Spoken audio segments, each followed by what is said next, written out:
Hello guys, Tango here, and we're back with some more Doll's Nest post-game builds. So before we begin, I'd like to remind you guys to like, subscribe, and hit the notification bell, and feel free to leave a comment in the comment section down below. Help support the channel. So without further ado, let's get started. So this build is going to be the Scarlet build. This build is based off of Scarlet from Nikke, Goddess of Victory. Or rather, Goddess of Victory, Nikke.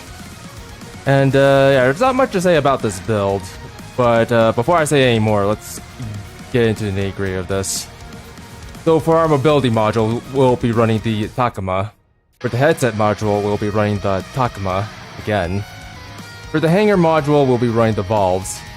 For the thruster module, we'll be running the Third. For the utility module, we'll be running the Kuramitsuhas.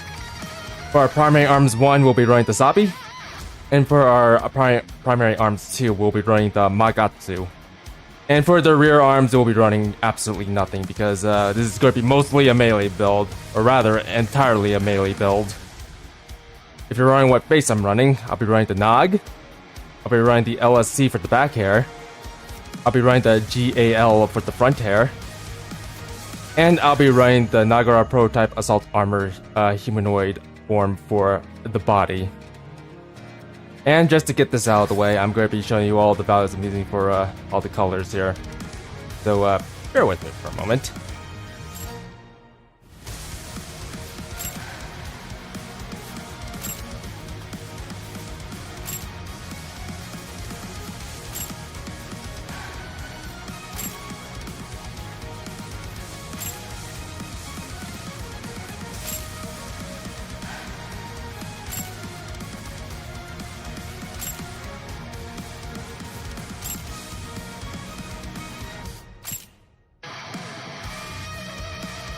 And for the colors for the frame, there's not much difference between the rest of the frame altogether, but there is one change. But before I show that off, I show you the values for the entire frame.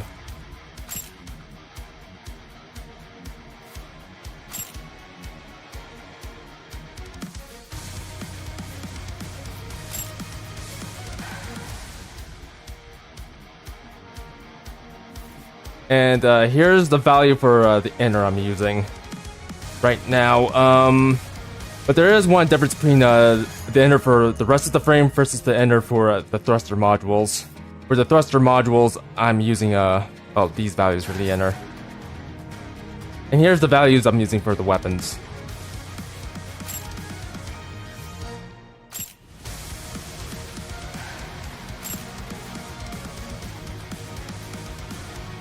So without further ado, let's go ahead and give this build a spin. So we're here at the Arboreal's Nest. I decided to go here because this probably might be one of the more safer places to actually show off this build. So as you can tell, this build is mostly melee focused, and quite frankly, melee focused builds tend to be strong, but also tend to have their limits, and their limits tend to be very apparent when you're going up against flying enemies. You could try to remedy this by running rocket modules, like say the Boctals, but for this build, I decided to just run the Takumas because, well, Takumas tend to be pretty quick, which actually benefits melee builds because it allows them to actually get closer to the enemy. So ideally with this build, you kind of want to actually bide your time before actually attacking your opponent.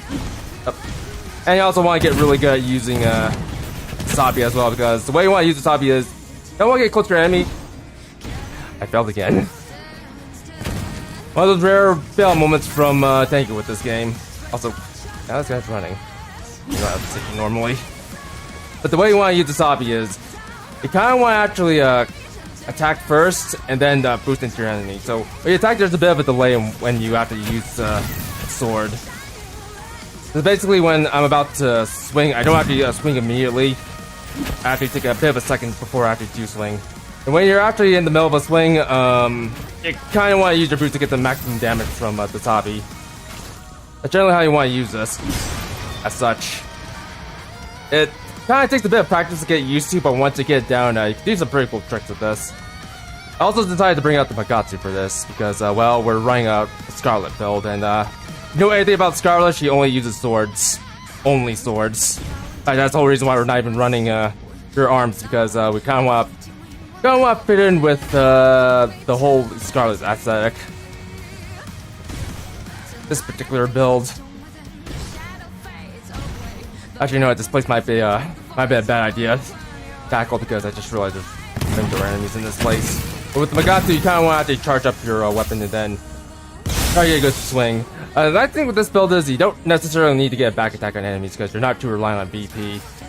You generally just want to just hit them in general, and they'll probably go down in one hit. Probably. Although keep in mind, I am running a level 5 Magatsus and Sabis here.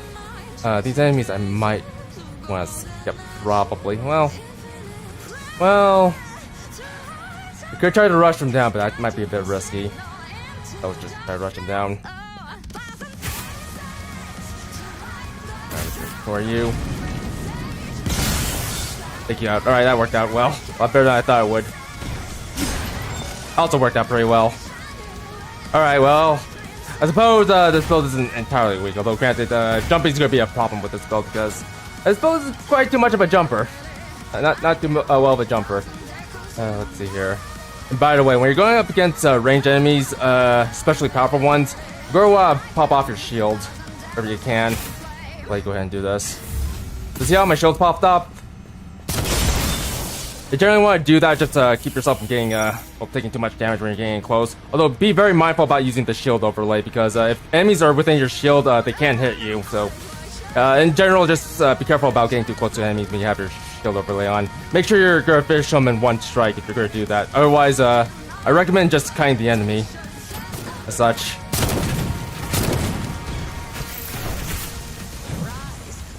With a normal attack. And I should warn you, the shield overlay does in fact cost BP, so do be mindful about that.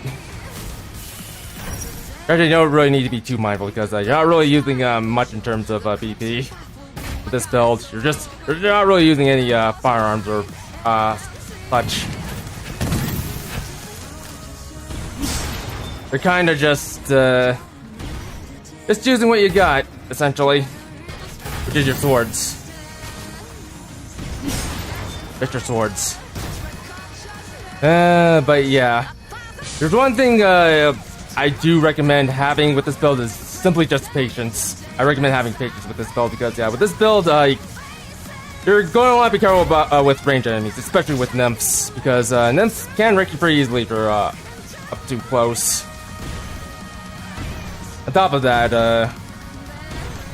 yeah, bosses, you're gonna have a bit of trouble with this build. If anything, this build isn't recommended for like fighting bosses or anything. It's kind of a gimmicky build in of itself. If you are planning on fighting bosses, I do recommend at least having like one ranged weapon, but that's about it. This to you. I'm gonna miss. I'm gonna nearly die. Holy crap!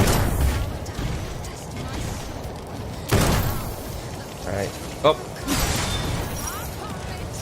As you can see, this build is kinda not very strong when it comes to certain enemies, especially when we're fighting them in a certain way. Do I wanna? Wait, he's retreating. That means I can do this. But yeah, as I said before, you kinda wanna bite your time with this build. As you can see, this build isn't too particularly strong because I lost quite a bit of health despite having valves. Anyways, well, I suppose I can take on that elite. Try to take on that elite. Looking at it, I kinda wanna go for this. Yep. This elite should be a bit tricky to deal with because he does have grenades, and my shields are back down. Like, you know what? I want to be cheesy here and try to get some heals off. Alright. It's gonna be tricky, but I think I can do this. Okay, that was a little bit painful. Holy crap, I'm stuck on things. If I die at this build, this might be the last melee build I'll make. Rather, if I'm gonna make another melee build, I think I'm just gonna... There we go. We took down the elite, and that's gonna be that. Yeah, this build, well, it's a bit of a gimmicky build. You don't really have too much in terms of range support when you're using this build. If anything, you're heavily reliant on just using your Sabi and your Magatsu. You could use your Kumitsuas to actually give you some protection, but at the same time, it's not gonna do very much against range targets in terms of damaging them. I will protect you against them from afar. Again, do be careful about getting too close with the shield overlay, because when you have your shield overlay on, you won't have your barrier on, which means they can actually hurt you if you get too close. But hopefully, once you do get close, you'll be able to give them the 1-2 Sabi to the face. And Magatsu as well. But apart from that, yeah, it's pretty much just a gimmicky build. Yeah, mostly because you don't really have that much in terms of range options. Yeah, if you're going to get something like Barna, yeah, you're going to be in a bit of a pickle. At that point, I recommend just using a different build for that. But regardless, I think it's time for us to call it quits for this episode. So if you enjoyed this episode, remember to like, subscribe, hit the notification bell, and feel free to leave a comment in the comment section down below if you have any builds you want to recommend or have any other questions about this build. So without further ado, this is Grippy Thank You signing off. Bye.